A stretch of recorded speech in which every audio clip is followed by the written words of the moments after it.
here, let me take this opportunity before making two comments to thank the great people of County of Nandi for having faith that I should continue serving them in this house as a member of the Senate representing Nandi County.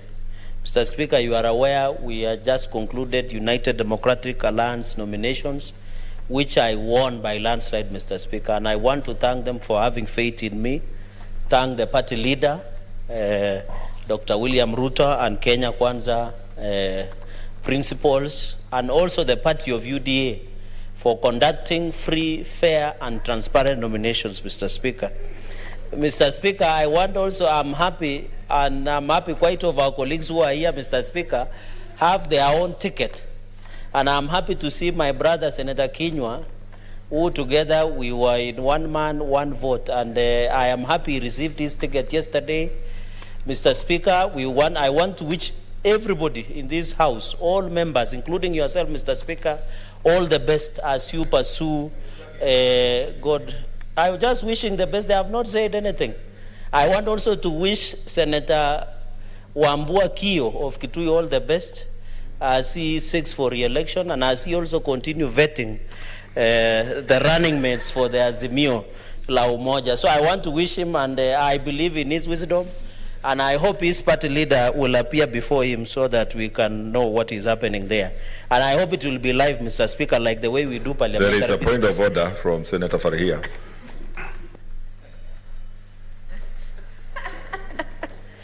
I just wanted to inform my colleague that that requirement has since been dropped. I don't know whether you are in sync with what's going on.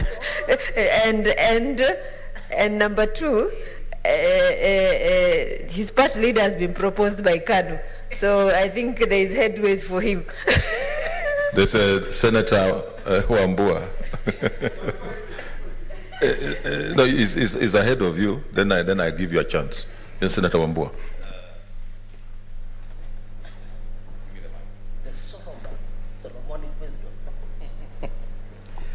Mr. Speaker, I thank you for indulging me. The Speaker, I'm standing on a point of order, wondering whether it is actually in order for the Senator of Nandi to create unnecessary confusion in the country.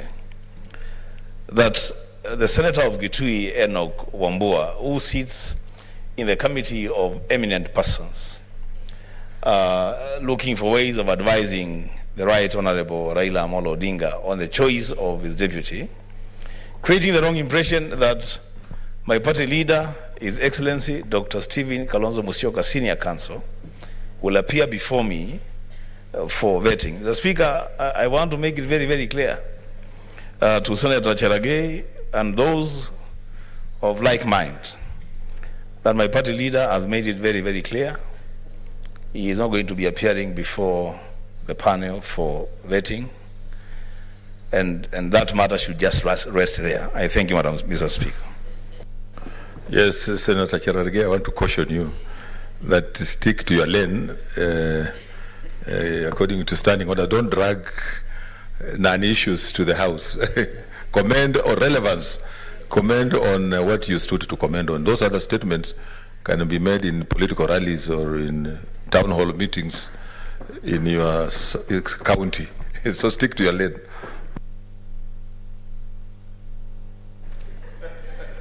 Thank you, Mr. Speaker. But you know, Stephen Kalonzo Musyoka is the senior counsel. And he's a man we respect because he's my senior. In fact, I'm supposed even to go before him. Mr. Speaker, as I make a few comments, is that it's good to be back, and I hope as we go to the final leg of the Senate, God willing, I hope to see a number of us back so that we can continue defending the devolution.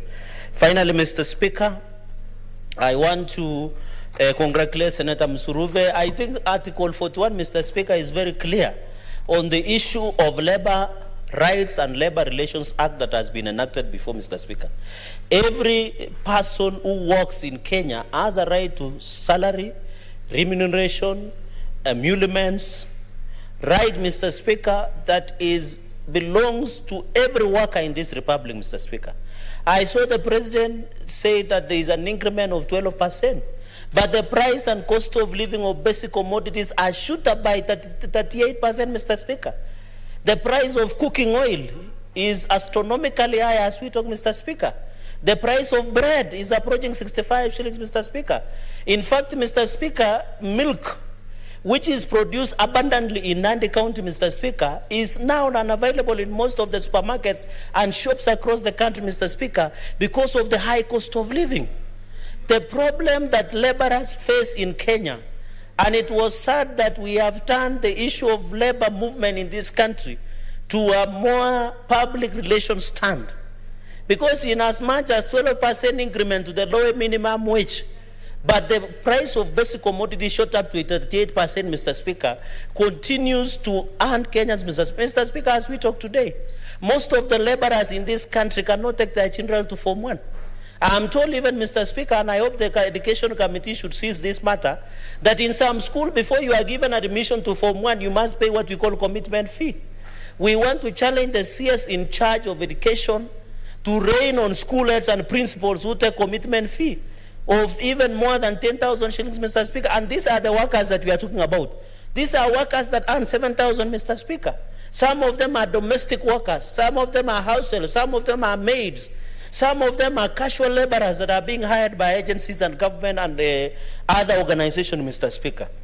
Mr. Speaker, I beg you that the issue of laborers in this country, the issue of workers need to be relooked at, Mr. Speaker, because under Article 41, the vision of the drafters of the Constitution was for them to have salary. And you remember, Mr. Speaker, I proposed under the Amendment of Employment Act on the issue of workers not being accessed beyond 8 to 5 through phone call, Mr. Speaker. Those are the rights that we need to protect. Many people have confused the rights of laborers as only salary, emoluments, allowances, Mr. Speaker. Yet, Mr. Speaker, they are not aware that it is more than salary. Even off days, payment, leave work days, Mr. Speaker, overtime.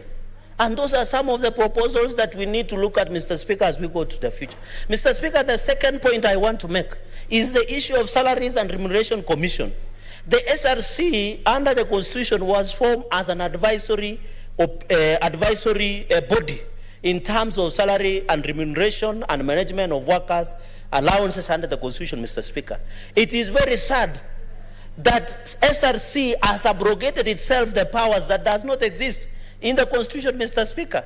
That they are regulating salaries, they are regulating allowances without following the Labor Relations Act, without only advising the agencies. And that is why most of the workers continue to suffer, Mr. Speaker. I think as we go into the next parliament, we must take care of the monster called SRC to stop abrogating itself powers that does not. We agree that they need to provide advice.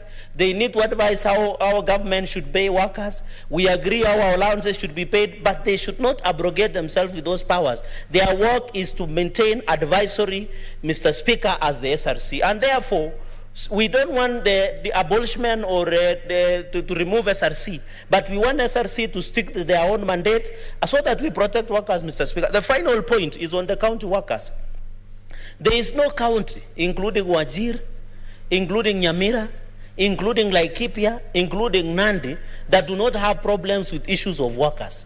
If it is not late payment, even including Bungoma, even including in Vihiga, even including Kitui, everywhere you go, Mr. Speaker, even as we campaign, the only problem county workers face, even including Nandi, is the late payment of their salary. They are being put on casual for long. They are not being paid commensurated to their work. Their work is, there are so many cost workers that are paid through payment vouchers. Mr. Speaker, some of them are not given permanent and pensionable, Mr. Speaker.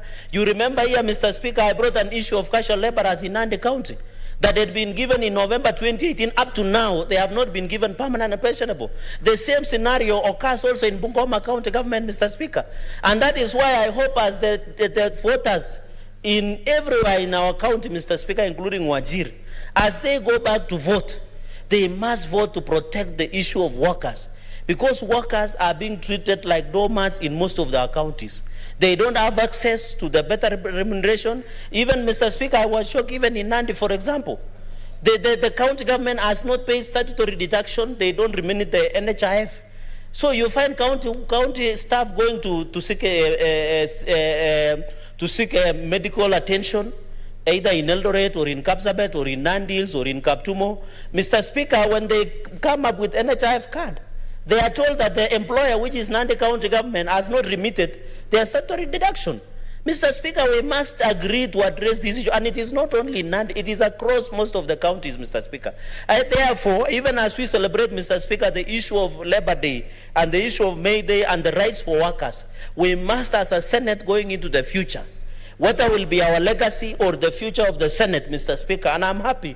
A number of my colleagues who are sitting here today, God willing, most of them will sit in the next third Senate, Mr. Speaker. We must see how we can fix the issues of county workers, not only in Nandi, but across 47 county governments. Mr. Speaker, I congratulate Senator Msuruve and wish her well, and also say that she has left indelible ink on the issue of legacy that have been going, Mr. Speaker. And thank you, Mr. Speaker, and I support this statement. Thank you so much. I think there's a very weighty matters you have said, and I want to agree, because even as a speaker, I also come from a county, and the county of Bungoma has not paid their casuals for the last 4 years. They've just been working. So those are some of the challenges that really must be addressed by those who will be holding those positions. Next order.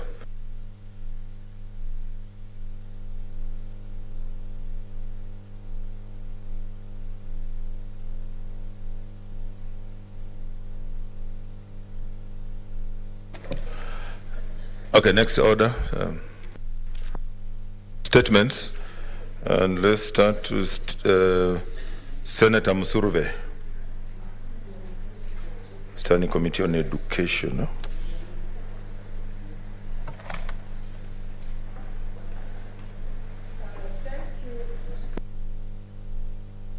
There's a problem. Oh, thank you, Honorable Speaker, for this opportunity, and have a statement relating to the activities of the Standing Committee on Education, pursuant to Standing Order 51-1B, for the period from January 24th to April 25th, 2022. Honorable Speaker, sir, I rise pursuant to Standing Order 51-1B to make a statement on the activities of the Standing Committee on Education for the period commencing January to April 2022.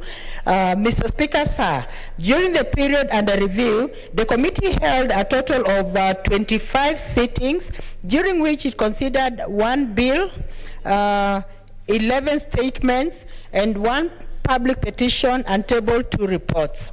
Honorable Speaker, the committee conducted stakeholder engagement and received submissions on the Special Needs Education Bill, Senate Bill number 44, 2021. The committee considered these submissions, prepared and adopted a report which was tabled during the period under review. Mr. Speaker, sir, in the period under review, the committee considered and concluded 11 statements sought by senators. The most notable one was a statement sought by Senator Enoch Wambua, MP, on the plight of early childhood development ECD teachers in counties. During consideration of this statement, the committee noted that the issues raised were affecting majority of the counties countrywide, and resolved to hold a retreat with the different stakeholders to conclusively deliberate on the matter.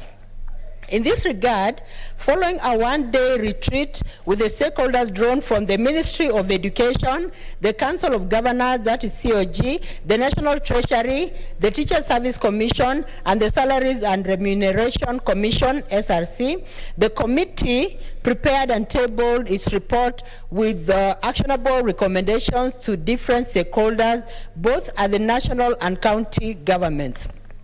Honorable Speaker, sir, during the deliberations, the committee observed that there is an approved ECD teacher scheme of service, a detailed job description, and remuneration structure. However, only 8 county governments are implementing the scheme of service.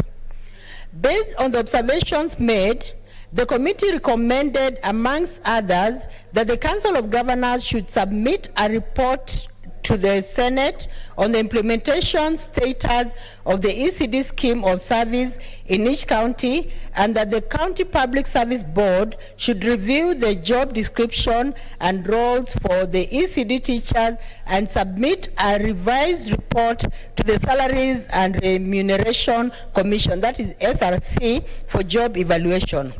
Honorable Speaker, sir, the committee is scheduled to invite all these stakeholders to its meetings to appraise members on the implementation status of these recommendations and other related Senate resolutions. Honorable Speaker, during the period under review, the committee considered and concluded a public petition concerning the introduction of chess game in the school curriculum as a tool for education and promotion of good health. The committee has already tabled the report today. Honorable Speaker, as you are aware, the committee adopted different measures and tools of oversight during the COVID-19 pandemic, which we continue to utilize to date, among them conducting virtual inquiries. Honorable Speaker, the committee has been conducting inquiries into the status of implementation of early childhood development, that is ECD, in the country, and the technical and vocational education and training, TVET landscape, in the country.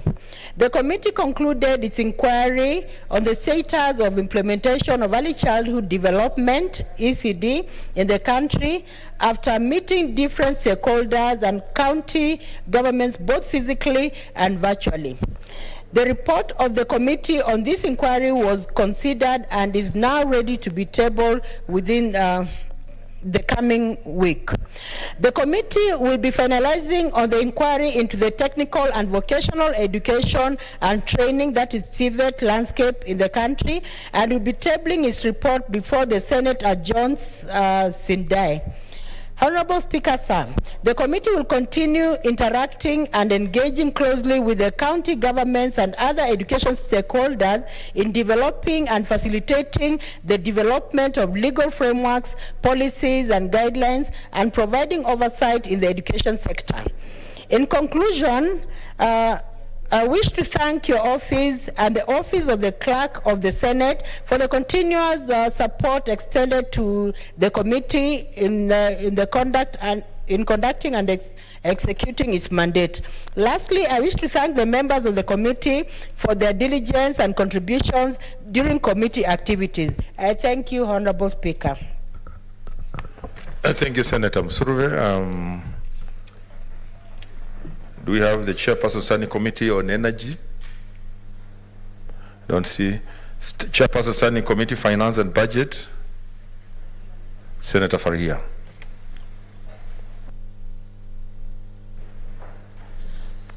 Thank you, Mr. Speaker. I rise pursuant to Standing Order 51(1)(b) of the Senate Standing Orders to make a statement on the activities of Standing Committee on Finance and Budget for the period commencing 8th February to 30th April. Mr. Speaker, the committee had held a total number of 15 meetings. Bills considered by the committee. Committee has considered the following bills: the County Resource Development Bill, the Division of Revenue Bill, National Assembly Bill number 8 of 2022, mediated version of the County Government Additional Allocation Bill, Senate Bill number 35 of 2021, formerly known as the County Government Grant Bill, Senate Bill number 35 of 2021. The committee is currently considering the Public Procurement and Asset Disposal Amendment Bill, National Assembly Bill number 32 of 2021, the County Allocation of Revenue Bill, Senate Bill number 1 of 2022.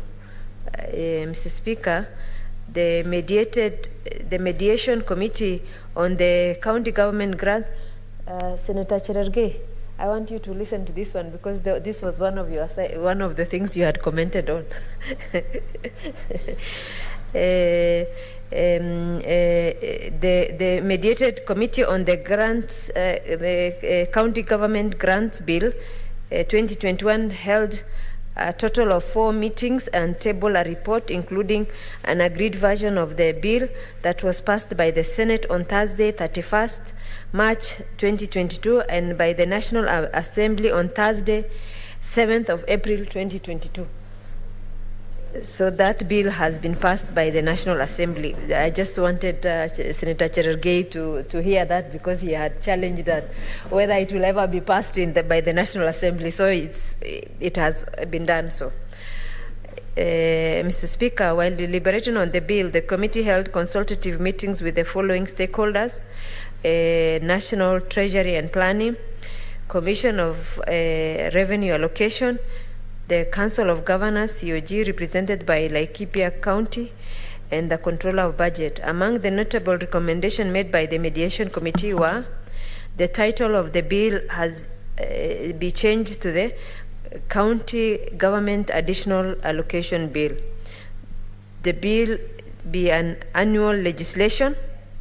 And Mr. Speaker, as you recall, one of the contention with the National Assembly was that they just wanted this bill to be just a bill that is one of like any other bill, but Senate had insisted that we have this as an annual bill, the same way we have the CARA bill, the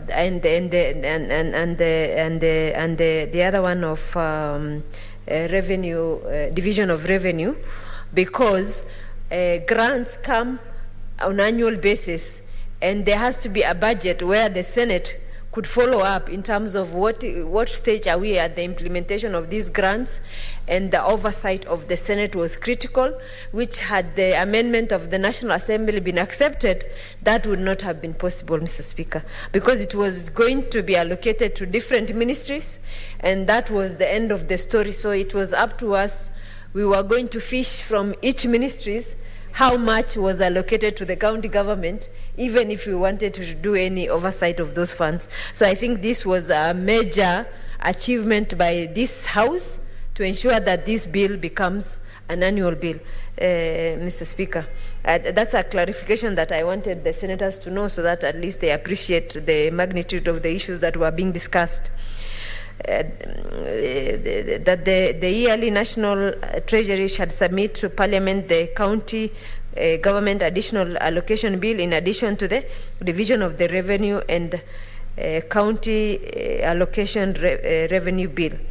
That the bill ought to obligate the Cabinet Secretary for National Treasury and Planning to provide monthly reports on the disbursement of the fund allocated to the counties under this legislation.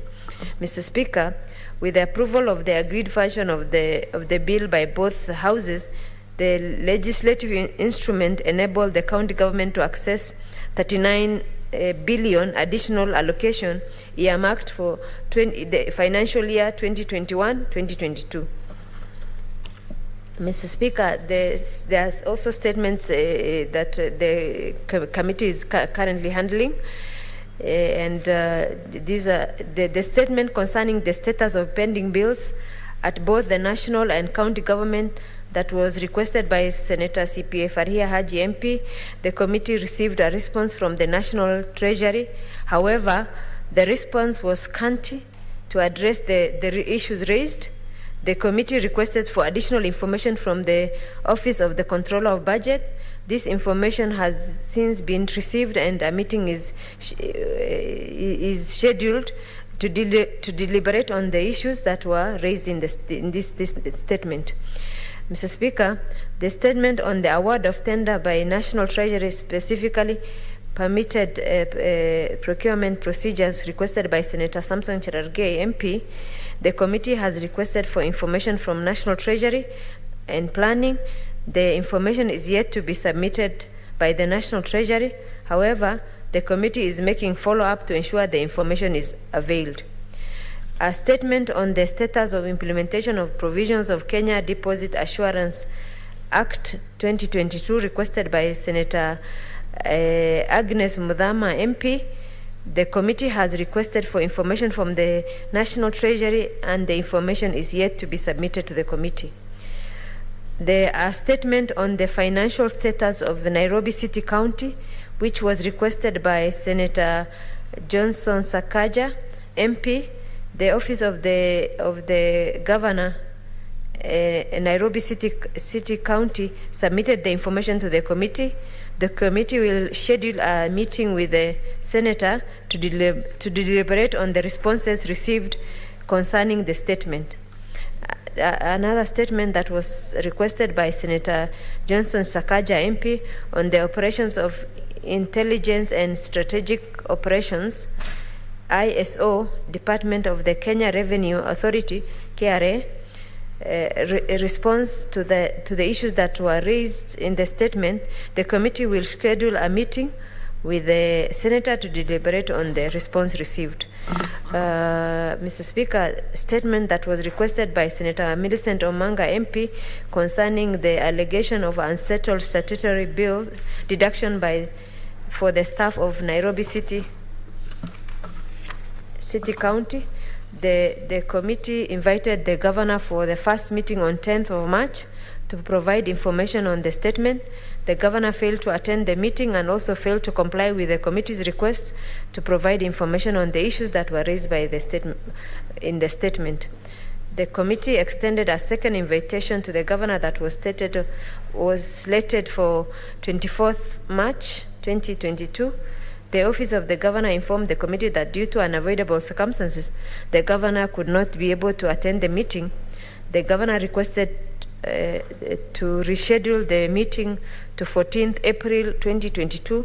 The committee, however, resolved to invite the governor on 28th of April to shed light on the issues at hand.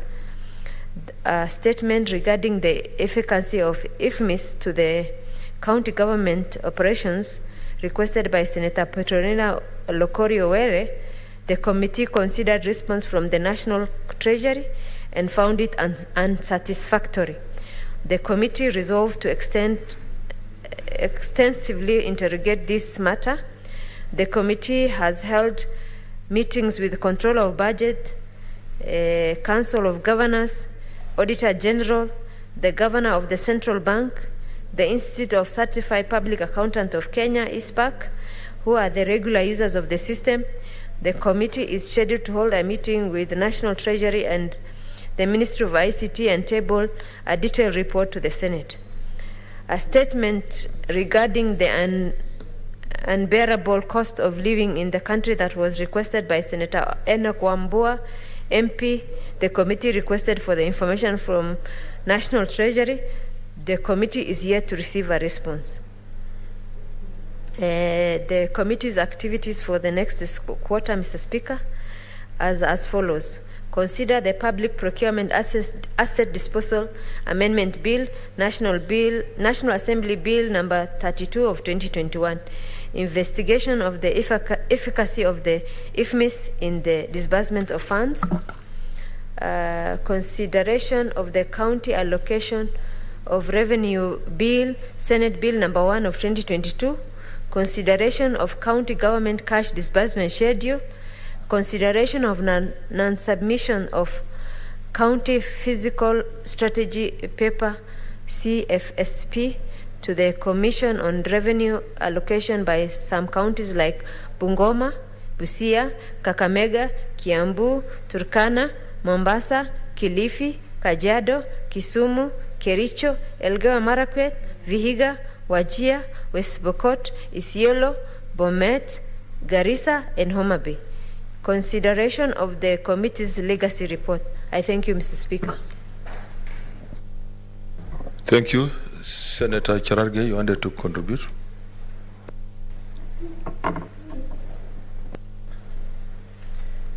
Thank you, Mr. Speaker. I want to thank the Deputy Chief Whip and de facto Whip, Senator Faria, for that elaborate statement on behalf of Finance and Budget.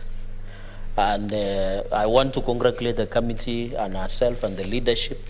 I think this is a milestone and will be the legacy of our Senate, Mr. Speaker, by ensuring that the County Grants Act was passed into law. I think I want to congratulate and thank the leadership for standing tall, because, Mr. Speaker, 39 billion had been locked that was meant to be dispersed to counties. And most of the development partners had become worried, because most of the programs that we undertake in counties, like infrastructural, informal construction of footpaths, in improvement of informal settlements in our counties, in our county headquarters, Mr. Speaker, was being locked. The issue of NARIC, agriculture support, many other support that was being provided, even water, issue development partners like IMF, like World Bank, like many other agencies, Mr. Speaker, 39 billion had been locked. But I'm happy that with the stroke of the pen that this County Grants Act has been passed into place, Mr. Speaker, our counties will allow this money between 2021-2022 financial year to change the lives of our people. And I think that is the ultimate goal. That's the reason we are here in Senate. The main aim here in Senate, Mr. Speaker, is to ensure that that money goes to address the needs that we are talking about, Mr. Speaker, like the issues of bursary, issues of roads, issues of agriculture improvement, especially in my county, Mr. Speaker, Nandi. We have challenges, Mr. Speaker. We need to ensure we put value addition to maybe milk, to maybe issues of maize and many other things that we are talking about, Mr. Speaker. So I want to thank the committee for that elaborate, and I'm happy, Mr. Speaker, that this law has been passed into law. And I hope that the next generation of governors will utilize this law to the advantage of our people. And I want to appeal to development partners who have been supporting devolved functions, Mr. Speaker, including World Bank, many NGOs, the IMF, and many others who support devolved programs, Mr. Speaker, that now there is a law. We shall not allow governors to get money that there is no legal framework. And I think that is what is important, because in these funds, Mr. Speaker, there was no appropriate legal framework.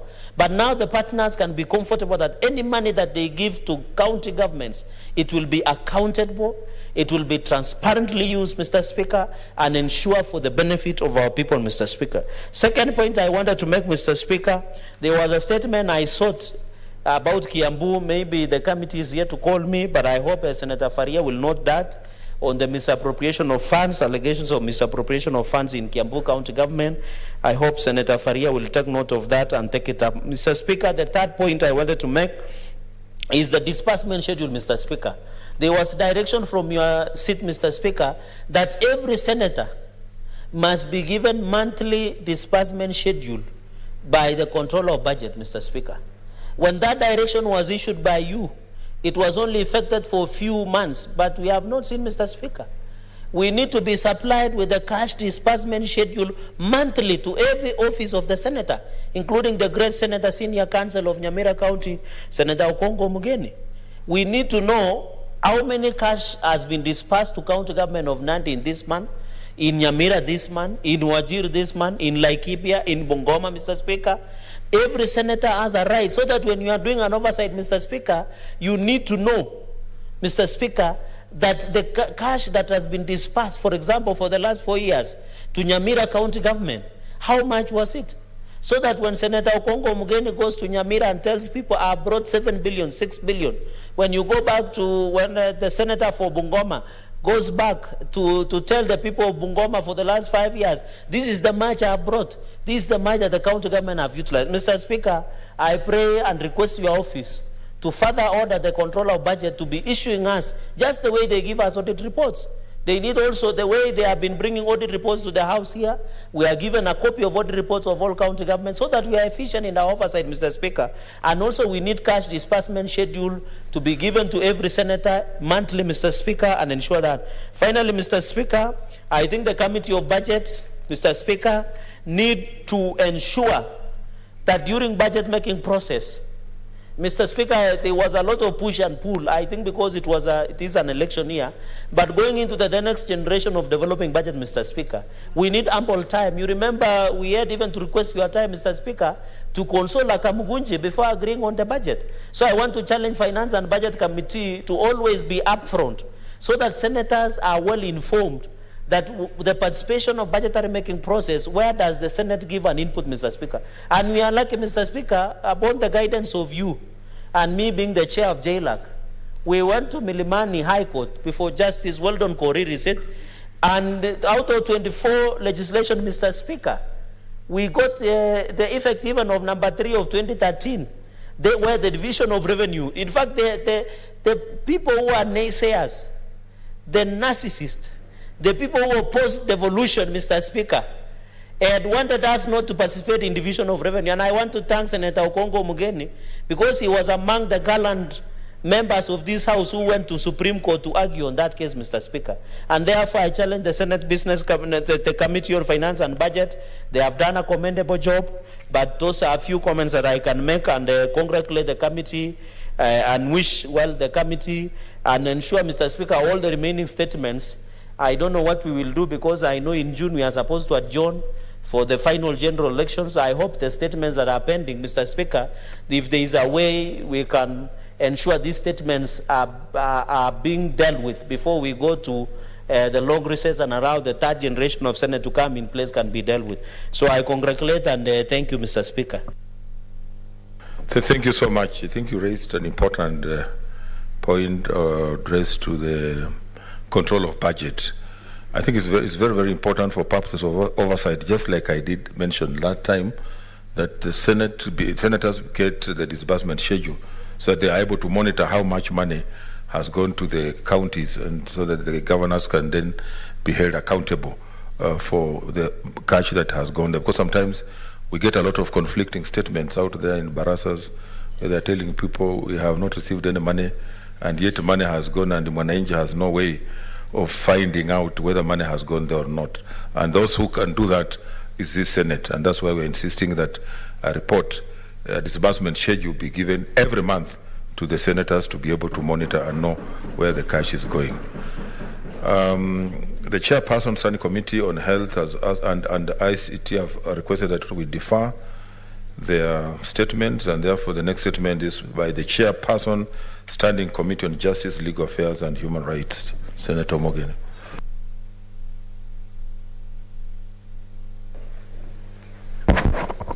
Yes, Mr. Speaker, maybe before I read my statement, I want to confirm that there's a big problem with the Office of Control of Budget in giving us that disbursement schedule. I can be on record, Mr. Speaker, that in Nyamira, my office manager was in that office last week on Friday. We asked for the disbursement schedule. We didn't get it, and it was there this morning.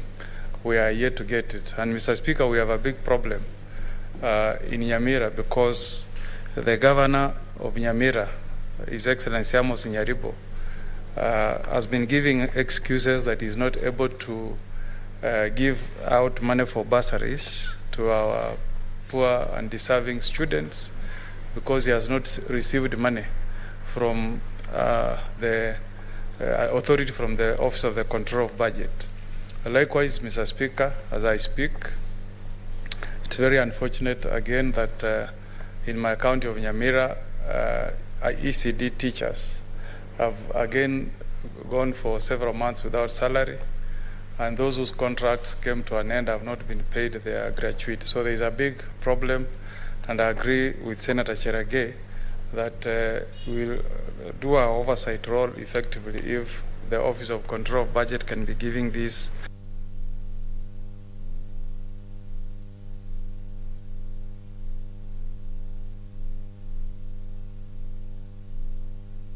to Standing Order 51, 1B of the Senate Standing Orders to make a statement relating to the activities of the Standing Committee on Justice, Legal Affairs and Human Rights during the first part of the 6th session, that is the period January to April 2022.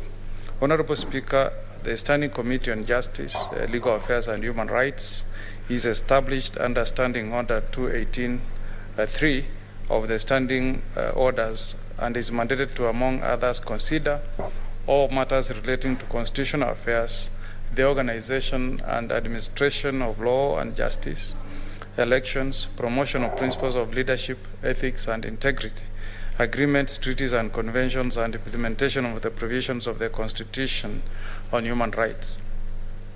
Mr. Speaker, during the period under review, the committee held a total of 41 sittings, during which we considered various bills, statements, and petitions as set out below. On bills, Honorable Speaker, the committee considered and concluded 7 bills during the period under review and adopted reports thereon for tabling in the Senate. Mr. Speaker, these bills are the Political Parties Amendment Bill, National Assembly Bill number 56 of 2021, the Election Amendment Bill number 2, that is Senate Bills number 43 of 2021, the Alternative Dispute Resolution Bill, Senate Bill number 34 of 2021, the Political Party Primaries Bill, Senate Bills number 35 of 2020, the Constitution of Kenya Amendment Bill, Senate Bills number 46 of 2021, Election Campaign Financing Amendment Bill, Senate Bills number 51 of 2021, and finally the Lifestyle Audit Bill, Senate Bills number 56 of 2021. On this latter bill, Mr. Speaker, amendments from the committee is pending, presentation before the Committee of the Whole. The committee has further received 2 election-related bills which were referred by the National Assembly to the Senate for its consideration pursuant to Article 110 of the Constitution. These are the Elections Amendment Bill, National Assembly Bill number 3 of 2022, the Election Campaign Financing Amendment Bill, National Assembly Bills number 37 of 2021. The committee, Mr. Speaker, has invited stakeholders and the public to make submission on the bills, following which the committee shall proceed to substantively consider the bills and adopt its reports thereon for tabling in the Senate. On statement, Mr. Speaker, during the period under review, the committee considered 1 statement, that is the statement sought by Senator Fonandi, Senator Samson Cherage, on unqualified advocates practicing as advocates in various private companies. The committee met with the Deputy Solicitor General, the Law Society of Kenya, and the entities mentioned in the request for statement, following which it adjourned the matter for further consideration. On petitions, Honorable Speaker, during the period under review, the committee considered a total of 9 petitions.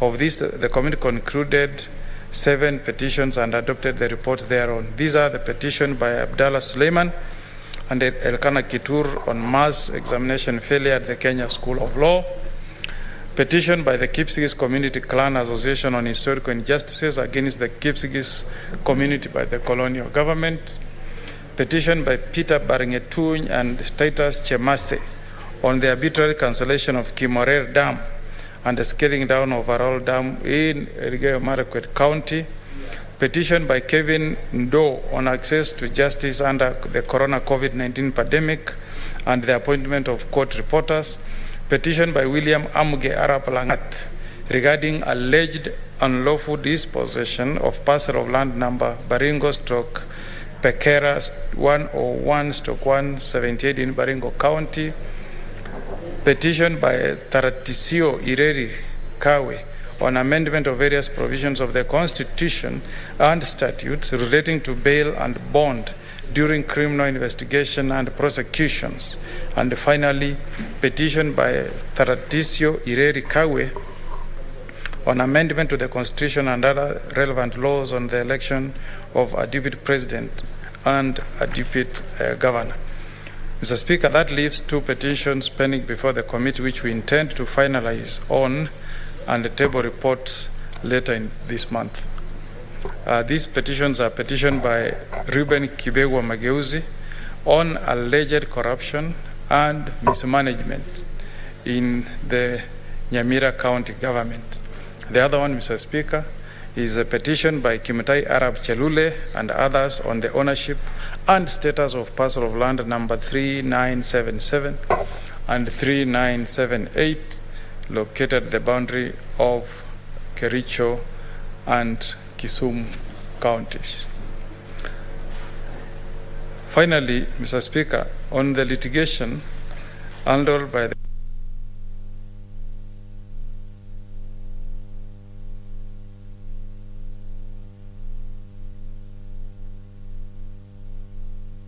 the Senate and to offer its support to the Directorate of Litigation and Compliance in prosecuting or defending the said suits.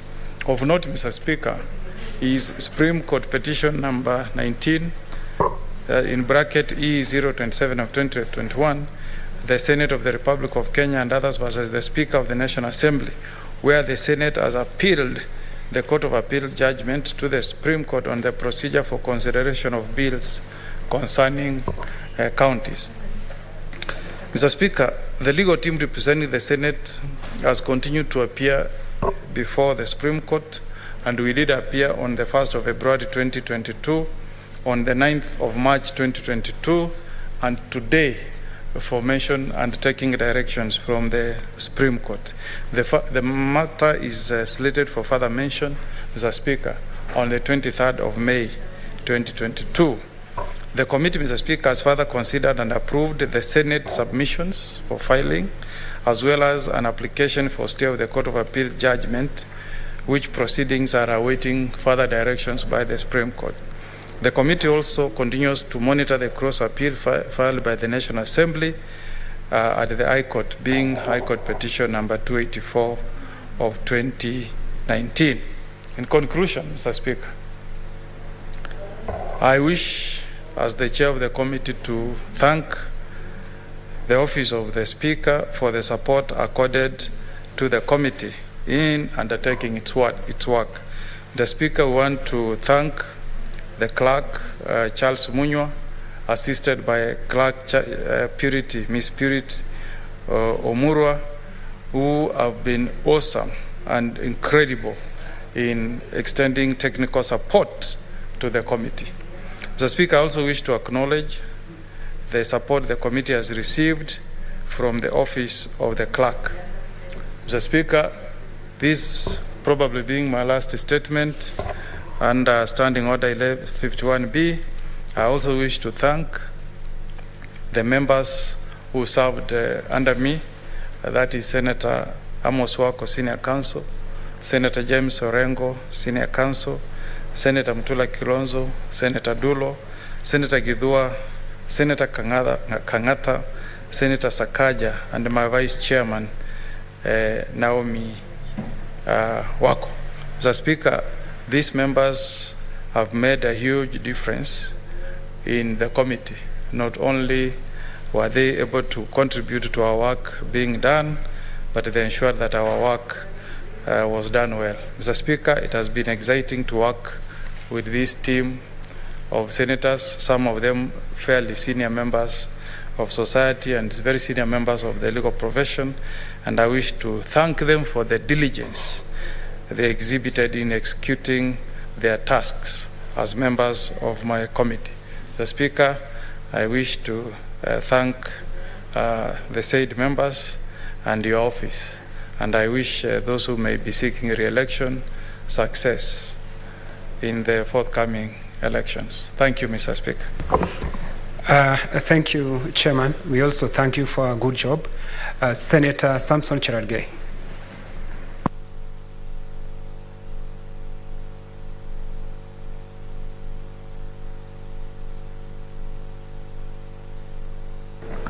Thank you, Mr. Speaker. I want to congratulate my friend and my senior in the profession, Senior Counsel Okongo Omugeni, and I hope to see him again in the third generation of Senate in the next few months, continuing giving that experience, that guidance to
Zinga. Full stop. Don't allow dad to drink again.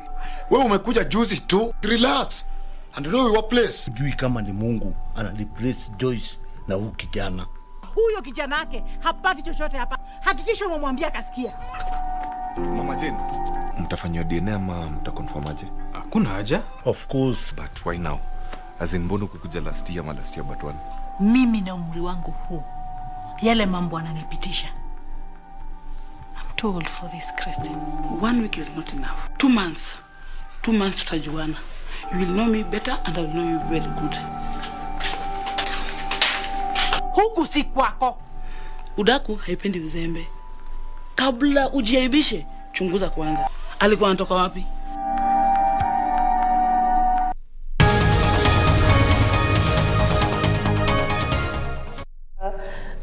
Not taking seriously, because we had agreed, even when you look at curricular report, that sometime we should not allow the amendment of elections laws within an election year.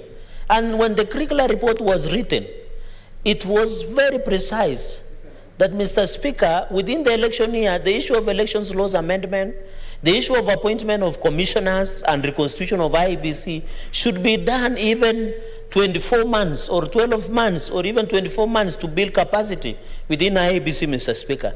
Mr. Speaker, I hope the committee will guide us so that in future, Mr. Speaker, we don't need, Mr. Speaker, to be in a position where we are appointing commissioners in an election year, we are discussing amendment of laws in an election year, we are doing amendment and creating laws within an election year, and that one is dangerous because it erodes the credibility, the accountability, the transparency, and the issue of variability of an election process in this republic, Mr. Speaker. So I want to ask the committee, as their exit legacy, that we need to advise the country that in future, because we are only 3 months before the general election, that we should be careful, especially when it comes to amendment of elections laws, when it comes to the constitution of IEBC. I am happy that IEBC is now fully reconstituted. I'm aware they are now recruiting ROs, presiding officers, returning officers, supervisors, Mr. Speaker, and the process has kicked in earnest. I wish some of these amendments to elections laws should be done outside or even 1 year before the general election. The commissioner should be appointed 24 months before general election so that they can also have an opportunity. Mr. Speaker, you remember in 2017, some of the commissioners were appointed months before the general election. So the question should be, how can a commissioner build capacity to understand the workings of IEBC? How do we familiarize ourselves with the systems? If, for example, that commissioner is not familiarizing with the electoral matters or even has not practiced within the election period, Mr. Speaker. Mr. Speaker, finally, the second and final point is on the issue of, I'm happy when the committee came to Kericho. The committee, because they had brought a historical injustice petition from Nandi, the committee found it wise that I joined them when they were in Kericho. And I'm happy a contingent, a serious team of lawyers led by the chair, Senator Okongo Mugeni. And I want to inform the chair that the issue of Kericho, land historical injustices, has gotten the attention of the Prince of the UK. And you saw it was reported even in the UK newspapers that that matter is now being seized by the British government. I hope the people of Kericho, who suffered through displacement, the taking of their lands to build many tea estates within Kericho County, Mr. Speaker, will one day have a compensation just like Mau Mau. I pray one day that the Talai, who are displaced also, because Senator Omogeni was able to learn, Mr. Speaker, when we were in Kericho, that the Talai in Kericho and Talai in Nandi are the same. It was just being displaced during colonization period. And I hope when compensation comes to the people who are affected by land displacement in Kericho County, and also people like the Talai of Nandi will have an opportunity, and people who have their land has been taken in Nandi and Kericho. But I'm happy the issue of Kericho has gotten the attention of the British government, and this issue of Kericho, where we went to listen in Kericho town on the issue of land historical injustice, I'm happy that one day this matter shall be resolved once and for all and ensure the people of Kericho County can once for all. We don't want, by the way, Mr. Speaker, as I conclude, we are not saying that when the compensation of land in Kericho is that you go and subdivide all the multi-tier estates. No. Let compensation be done. Let the tier state continue existing, but to benefit the people of Nandi and Kericho, because Kericho and Nandi suffer from same problems of land historical injustices. And I want to appeal to the committee that their exit legacy report, you must make an exit report on how we can handle issues of land historical injustices once and for all. We don't want it to be a campaign tool, Mr. Speaker. We want it to be resolved once and for all, Mr. Speaker. And therefore, Mr. Speaker, the issue of that one and also the statements, I think they have handled very well. I want to thank the committee. It is a very important committee. Mr. Speaker, I wanted to comment something. I don't want to delve on the issue that is before Court of Appeal. But I hope as we go into the next Senate, Mr. Speaker, or before we conclude, I want to still thank legal counsels who continue to put up spirited fight, especially now that we have moved to Court of Appeal, Mr. Speaker. And I want to thank your secretariat and your office for always supporting our senior counsels and colleagues.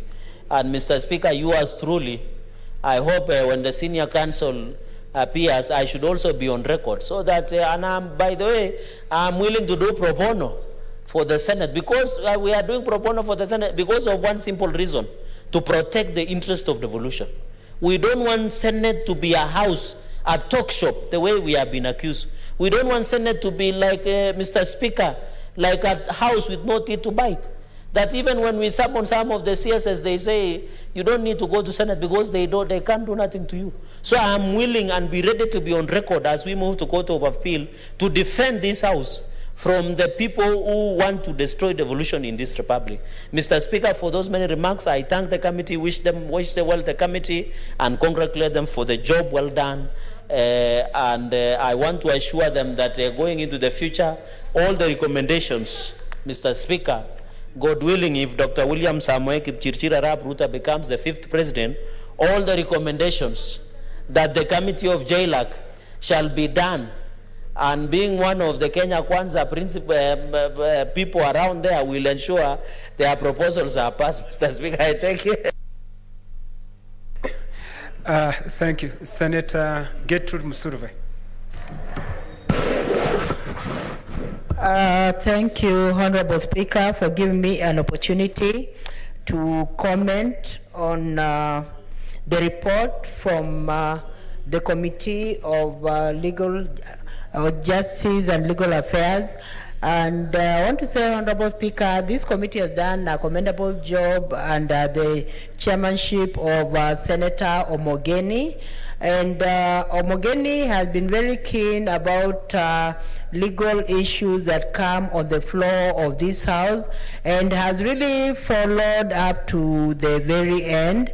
And Honorable Speaker, when it comes to legal issues are key in everyone's life. And there are times when you find that sometimes people have been treated unfairly, even at their places of work, and justice has been denied or justice has been delayed.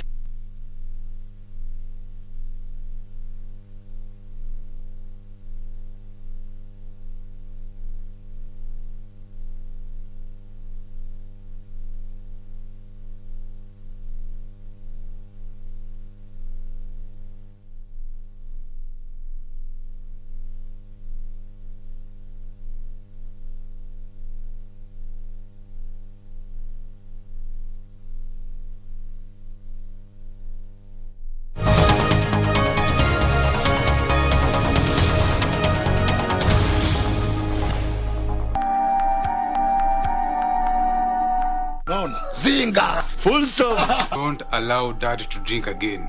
Wewe umekuja juzi tu. Relax. And you know your place. Sijui kama ni Mungu analiplace Joyce na huyu kijana. Huyo kijana yake hapati chochote hapa. Hakikisha umemwambia kasikia. Mama Jane, mtafanywa DNA ama mtaconfirm aje? Hakuna haja. Of course, But why now? As in mbono kukuja last year but one.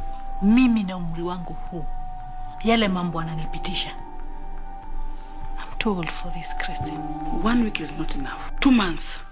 2 months tutajuana. You will know me better and I will know you very good.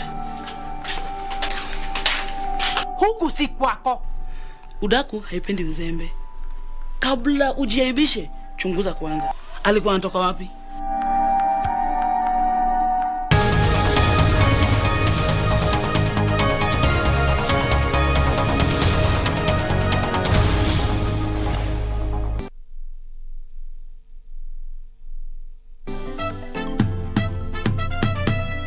Does this mean you are now seeing eye to eye?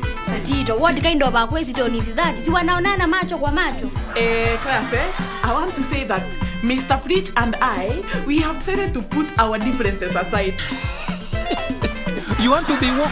Campaign manager. You messed me in my dream. You want to mess me again? Stupid. Kinyanju niko very fresh. Wacha nikwambie Kinyanju. Unajua umoja ni nguvu, utengana ni utaifa. Bibi acha niendelea kutengana. Wewe hebu jipe shughuli, niko very busy. I am very busy. Wewe wasiana kunisumbua ate business partner na makopa yangu. So guys, let me tell you.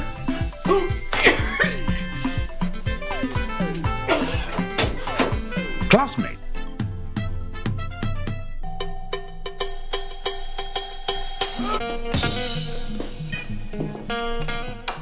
I just need 1 minute of your time. 5 minutes. You're not married, are you? What? Job now niko nayo. Which one? Working from home. You're gonna work in an office? Kumbe your mom was right. Even though you control unse. Utaisi kupaswa jua wanawake. Mama Tifa atatulia nizoe. Auntie, there's a thief in the house. Oh, you don't have to be scared of him. Did you knock? Like ulisikia footsteps. Cheki bro. Ukiwa nikana dai kukutoka. Wewe mjiaze. Tujipange na hii mali tukiteke. Ni kasuku bana. 6. And 4 of them were from the ghetto. 6. Tiffany wangu.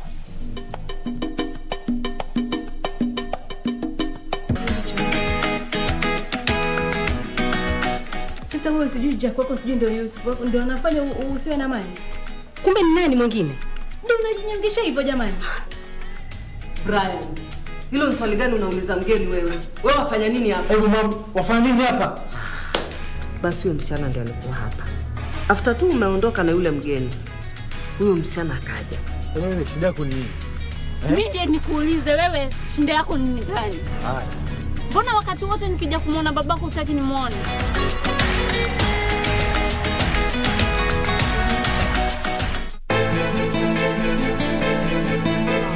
Kwa mgeni wako. Kwa ufupi hawa ni watu wangu mimi. Mzee, you can call it kahindi, kahi. Ni watu wazima mkikosana, mwataka sisi tuige mfano wa nani? Dadangu, huoni aibu? Aibu ungeiona wewe Kate ilokuzunguka, right, left and center. Nilidhani haya mambo ya leo tushawachana nayo. Kwa hivyo sijakukasirisha. Unanisinya uwe.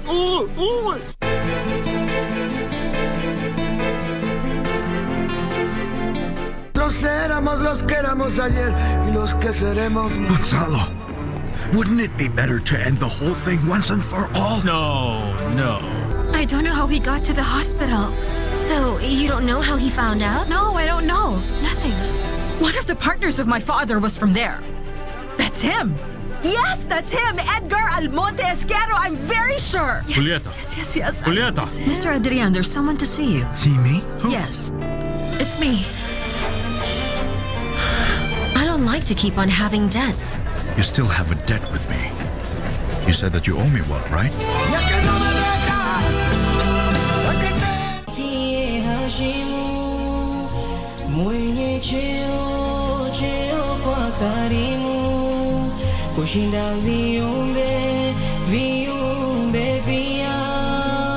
Utampata mwanadamu ashukuru asichukuru.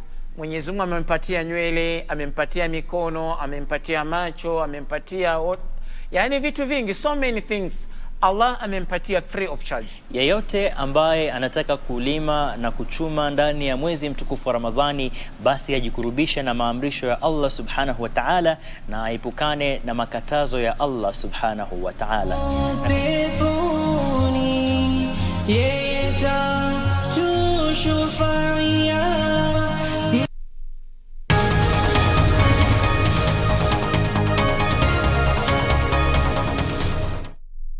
activities outside the chamber.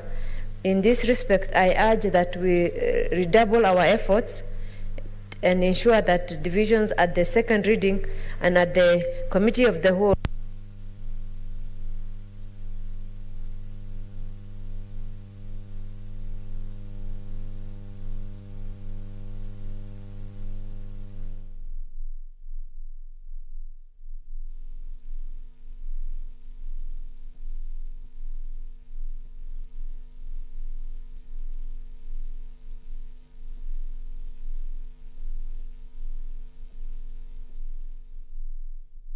Thank you, and hereby lay the statement on the table of the Senate. Thank you, Mr. Speaker.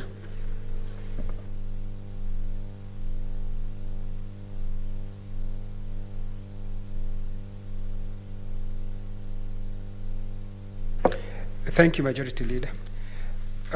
Honorable Senators, order number 8, 9, 10, 11, 12, 13, 14, and 15 are in the second reading.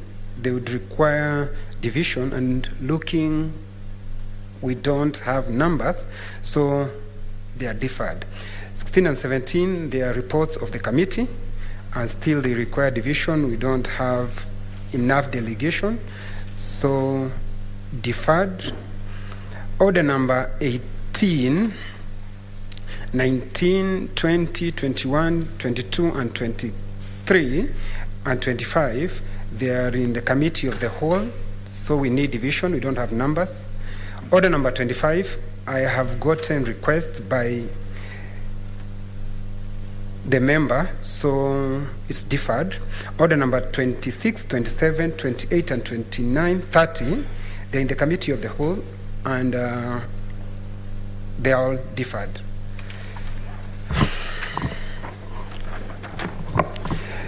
Honorable Senators, there being no other business on the order paper, the Senate stands adjourned until Tuesday, 10th May 2022 at 2:30.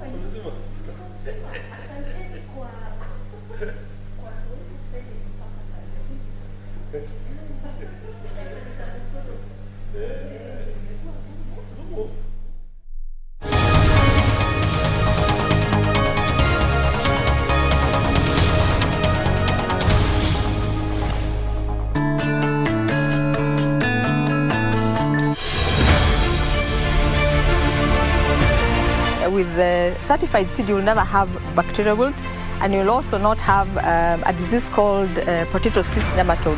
Viazi yenye tulitoa hapa tuliletewa na director wetu, ilifanya kazi mzuri sana. Tutasaidia serikali kwa kupunguza ajali. Naona kama nchi yetu haitakuwa na shida ya chakula. Yote haya kwenye KBC Channel 1.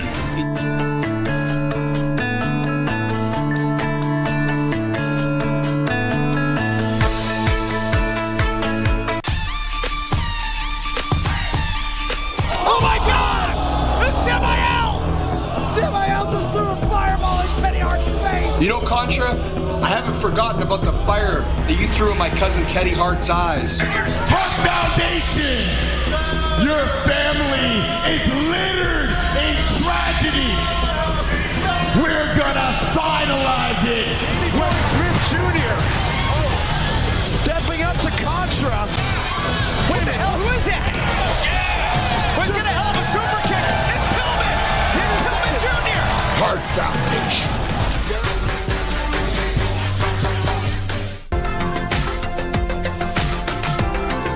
We speak with cancer survivors who will help us unpack the whole issue of the gap in caring for cancer patients in Kenya. At this point, because of the swelling and everything, the only solution is amputation.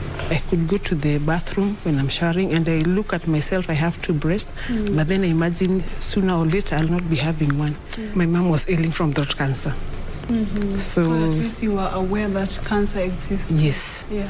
And what we had seen from our mom, I think I was not ready for it.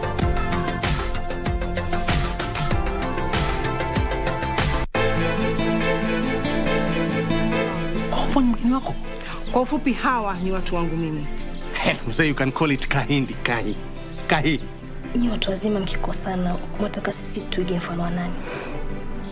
Dadangu, huoni aibu? Aibu ungeiona wewe Kate ilokuzunguka, right, left and center. Nilidhani haya mambo ya lea tushawachana nayo. Kwa hivyo sijakukasirisha. Unanisinya. Uwe.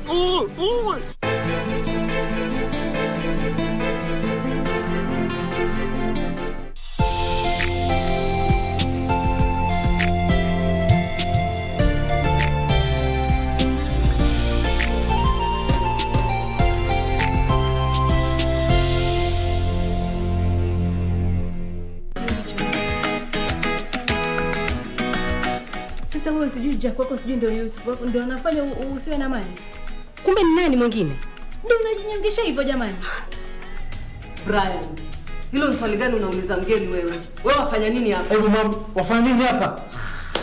Basi huyo msichana ndiye alikuwa hapa. After tu umeondoka na yule mgeni, huyo msichana akaja. Wewe shida yako ni nini? Mimi ndiye nikuulize wewe shida yako ni nini gani? Haya. Mbona wakati wote nikija kumuona babako hutaki nimuone?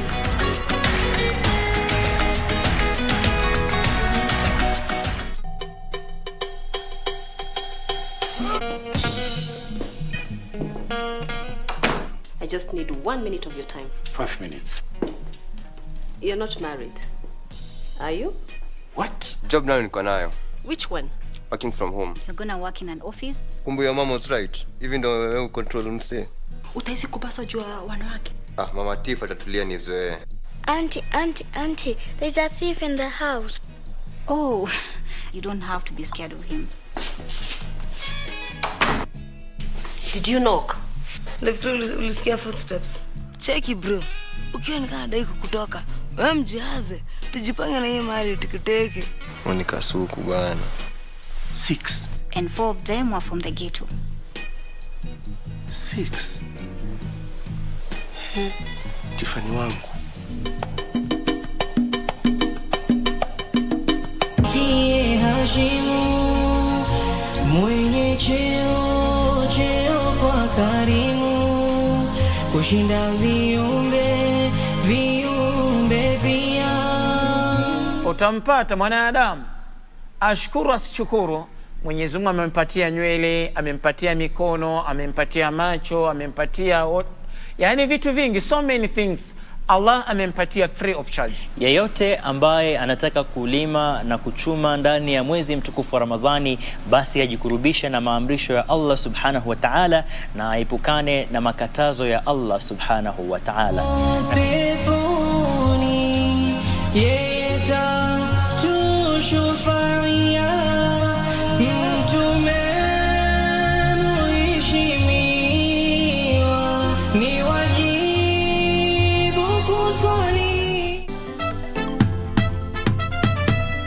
Does this mean you are now seeing eye to eye? Tito, what kind of question is that? Si wanaonana macho kwa macho. Class, I want to say that Mr. Fritsch and I, we have decided to put our differences aside. You want to be one campaign manager? You messed me in my dream. You want to mess me again? Stupid. Kinyanju niko very fresh. Wacha nikwambie Kinyanju. Unajua, umoja ni nguvu, utengana ni udhaifu. Bibi acha niendelea kutengana. Wewe hebu jipe shughuli, niko very busy. I am very busy. Wewe wasiana kunisumbua ate business partner na makopa yangu. So guys, let me tell you.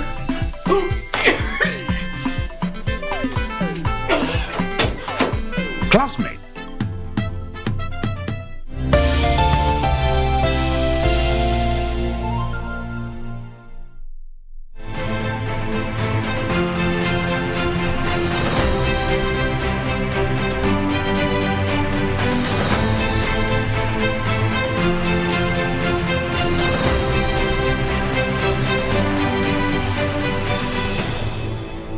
Born in 1930 in Thika, Tom Joseph Mboya's entry into politics was through the trade union movement. At the age of 28, that is in 1958, Tom Mboya became chairman of the East, Central and Southern Area Committee of the International Confederation of Free Trade Unions. Let us hope that change there will be. But this change cannot be in terms of pious resolutions and words. It's got to be translated into action. And became chairman of the All-African People's Conference in Ghana. Same year in 1958, Mboya visited Ghana, where Kwame Nkrumah advised him to form a political party with grassroots support. He formed the Nairobi People's Convention Party. The party adopted the slogan, Uhuru na Kenyatta. There is a distinction, for example, between what we believe in as socialists and what the communists believe in. There is a basic distinction. The party lasted 3 years and later merged with KANU in 1960. Mboya became the first Secretary General of KANU. In 1962, Mboya attended the Second Lancaster House Conference. The conference was to draft a constitution for independent Kenya. He was appointed to chair the committee in charge of drafting KANU's view at the conference. He served in the cabinet in 1962 when he was appointed Minister for Labor in the coalition government of KANU and KADU. In this capacity, he drew up the Labor Relations Charter to regulate the relations between employers and employees. In 1963, he was appointed Minister for Justice and Constitutional Affairs and was involved in the constitutional amendments which made Kenya a republic in 1964. In 1964, Mboya was appointed Minister for Planning and Economic Development. He drafted and published the sessional paper number 10 of 1965 on African socialism and its application to planning in Kenya, which was the basis of Kenya's economic development. Will you press for the release of Jomo Kenyatta? Certainly, yes. How? Again, by intensifying our efforts and more pressure on the British government and also the Kenya government, and using whatever influences we've gained from this present constitution for further efforts to secure his release. Mboya also produced the 1966 to 1970 development plan for Kenya. As Secretary General of KANU, Mboya organized the Limuru Conference of March 1966, which resolved the conflict between radicals and moderates in KANU through fresh elections in the party. This meeting resolved to abolish the position of vice president and replaced it with 7 vice presidents, 1 from each of the 6 regions and 1 for Nairobi, with the purpose of removing Jaramogi Oginga Odinga from the post of vice president of the party. Mboya is known for organizing the famous student airlifts, which boosted education in Kenya through his contact with John F. Kennedy, who later became the US president. In 1963, he published an autobiography, Freedom and After, in which he expressed great optimism for the future of Kenya. On 5th July 1969, Tom Mboya was shot dead outside a chemist on Nairobi's Government Road, now Moi Avenue. Jackie Wambiru for the Cabinet.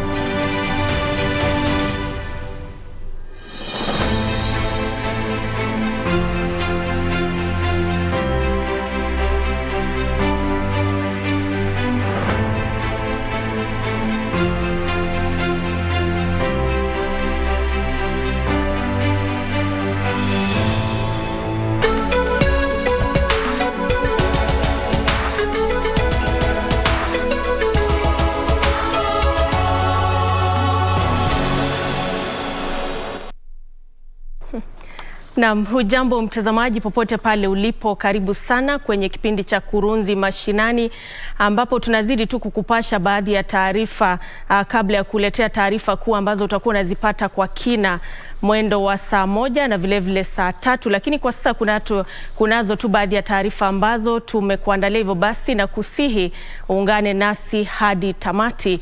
Mimi naitwa Nancy Okware. Zaidi ya watoto 50 waliohamia wadi ya Salama, kaunti ya Laikipia, huenda wakakosa nafasi katika shule kutokana na ukosefu wa barua za uhamisho kutoka shule zao za hapo awali. Watoto hao ni miongoni mwa zaidi ya familia 1,500 zilizokuwa zikiishi katika ardhi inayoaminika kununuliwa na serikali kuwapa makao waathiriwa wa ghasia za baada ya uchaguzi mkuu wa mwaka 2007. Kwa mujibu wa mwenyekiti wa kundi hilo la waathiriwa James Mwaura, juhudi zao za kuwasaidia watoto hao kujiunga na shule ya msingi ya Kianjogu iliyo karibu nao hazijafaulu, kwani wasimamizi wa shule hiyo wanadai hakuna nafasi na pia walimu wa kutosha kuwafunza watoto hao. Hapa tuna watoto na hawa watoto hatutaki kuwa waste, tunataka hawa watoto wasome kama watoto wale wengine. Hapa kuna shule ya Kianjogu na leo head teacher leo hii nimekuwa na yeye na alikuwa ananiuliza hawa watoto atawafanyia nini, maana hana walimu, hana desk, watoto hawana uniform. Mimi nauliza hata msamaria mwema akuje apatie hawa watoto uniform na msamaria mwema alete desk hapa kwa shule. Kwa muda wa miezi miwili iliyopita, familia hizo zimekuwa zikiishi kwa mahema ya kujitengenezea, swala ambalo ni hatari kwa afya na usalama wao. So sio lazima shamba za serikali zikuwe zinatengewa wananchi peke yake. Pia shamba za serikali zinaweza tengewa katika zile institution ambazo zinaweza benefit community at large. Edwin Austin, Kurunzi Mashinani. Kampuni mbili za Kichina zinazotekeleza miradi mikubwa ya maji inayofadhiliwa na serikali huko Siaya zimeagizwa kufika katika afisi ya idara ya mkurugenzi wa upelelezi wa jinai kueleza ni kwa nini zilishindwa kuwapa wenyeji maji safi yanayoweza kupatikana kwa urahisi. Kamishna wa eneo la Nyanza Magu Mutindika aliongoza kundi la maafisa wa serikali kuzuru eneo hilo alisema kampuni hizo ni sharti zieleze ni kwa nini zimepuuza maagizo ya maafisa wa serikali ya kuzitaka kutekeleza yaliyomo kwenye kandarasi licha ya muda wa kandarasi hizo kuongezwa mara kadhaa. Mutindika alilalamika kuwa miradi hiyo mikuu ya serikali ambayo imegharimu mamilioni ya pesa, ikiwemo mradi wa maji wa Siaya kuelekea Bondo na ule wa Gunjo kuelekea Sega na Ukwala, inasubiri kuzinduliwa na Rais Uhuru Kenyatta kabla ya kuondoka ofisini, akiongeza kuwa serikali haitamruhusu mtu yeyote kuchelewesha ukamilishaji wa mradi hiyo. The CEO, both the CEO, Lake Victoria South and Central Rift, they are going to assign an officer from tomorrow. For the next 2 months, we want this project complete. Alisema wasimamizi wa kampuni hizo wamekuwa wakiwapa maafisa wa serikali ahadi za uongo kuhusu miradi hiyo. Kamishna wa eneo hilo alilalamika